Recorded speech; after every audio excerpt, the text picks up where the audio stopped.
Joining me now, Tennessee Senator Marsha Blackburn. Senator, great to see you. The White House says, look, the new rules implemented have discouraged migrants from crossing the border. Do you agree with that?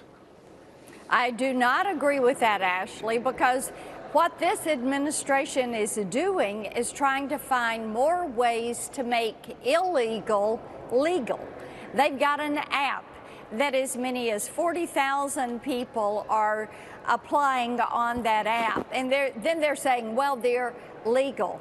Also, what we're hearing from Border Patrol, they are so busy filling out paperwork and handling these things, they're not able to be out there patrolling that border. So what they're doing is saying, oh, look, the arrests have dropped. Yeah, because they're not arresting them. And then you have the cartels that are more emboldened than ever. And what are they doing? Knowing that Border Patrol is having to do paperwork, they're going to areas where Border Patrol are not.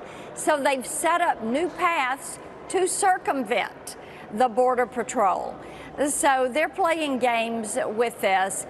And I think what we have learned is that when it comes to this border, this White House has an open border policy. They are aggressively trying to find ways to make illegal legal. And if they think they can take any number and put their spin on it, you can bet on them to do that. By the way, I wanted to ask you about this, Senator. You want to DNA test children at the border. Yes. Why do you want to do that? Yes, what we know is that for years, if someone didn't have proof positive this was their child, they would do a DNA test. The Biden administration has ended that practice. What we know is that the cartels participate in what is called child recycling. They have cartel members they're needing to get into the country. So they put a child with them. They get through, they claim asylum, they get their notice to appear. They send the child back to Mexico, and the cartel members proceed on and go about wherever they're going to go in the country. And my legislation would criminalize that child recycling. It would require deportation of anyone who refuses a DNA test, and for those that fail the DNA test, it would be a 10-year mandatory sentence for child trafficking.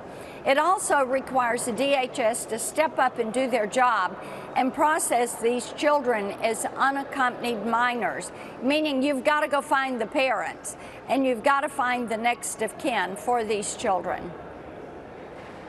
Yeah, it's such a desperate situation. We know that. And yes. I can't understand why they don't have this DNA testing anyway in place to prevent the very thing that you're talking about. Right, and we did have it. It was required.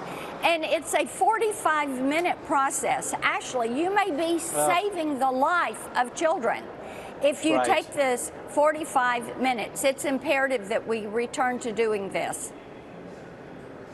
Well, I hear you loud and clear. Great to talk to you as always, Senator Marsha Blackburn. You too. Good to see you. From the wonderful state of Tennessee. Good to see you too.